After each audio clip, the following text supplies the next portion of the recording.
Hello guys, কেমন আছেন সবাই? আশা করি আপনারা সবাই ভালো আছেন। আমি আছি বিডি টেকনিক্যাল হৃদয় আপনাদের সাথে। তো বেশি কথা না বাড়িয়ে চলে যাওয়া যাক মূল ভিডিও। আজকে ভিডিওটি যে বিষয়ে আমি আপলোড করব, যারা একের অধিক আইডি চালান, রিং আইডি, তাদের জন্য আজকে সুখবর। সো সুখবরটা কী ধরনের আমি বলে রাখি।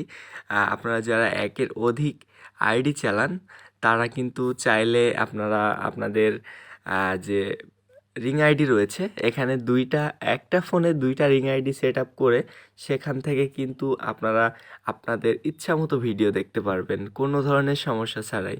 তো বেশি কথা না বাড়িয়ে চলে যাওয়া যাক মূল ভিডিওর দিকে। তার জন্য আপনাদেরকে প্রথম চলে যেতে হবে প্লে স্টোরে। যাওয়ার পরে ওখানে লিখতে হবে ডুয়েল অ্যাপ। লেখার পরে এই যে এমন একটি ইন্টারফেস আপনারা দেখতে পাবেন। এই ইন্টারফেসটাতে ক্লিক করবেন, করার পরে এটা ইনস্টল করে নেবেন।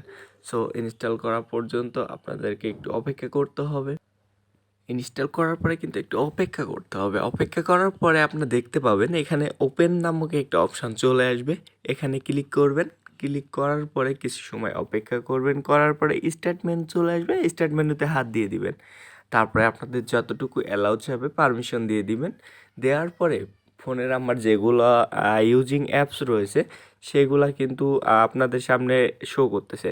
সো আমি কোনো কিছু ডুয়েল করতে চাই না, আমি করতে চাই শুধুমাত্র রিং আইডি। সো রিং আইডিকে আগে খুঁজে বের করতে হবে। রিং আইডি খুঁজলাম, করার পরে তারপরে কোলন বলে একটা অপশান আছে, কোলন বলে অপশানটিতে ক্লিক করবেন। সো এখানে কিন্তু রিং আইডি আমার আরেকটা হয়ে গেল। এই রিং আইডিতে যখন ঢুকবো তখন কিন্তু আমাকে নতুন করে সেট আপ করার কথা বলতেছে, ঠিক আছে? এই যে নতুন করে সেট আপ করার কথা বলতেছে, মানে ডুয়েল হয়ে গেছে। এই একটা সাথে আরেকটা রিং আইডি হচ্ছে আমার এই একটা। সো এটা কিন্তু অলরেডি সেট আপ রয়েছে, আর ওটা এখনও সেট আপ করিনি।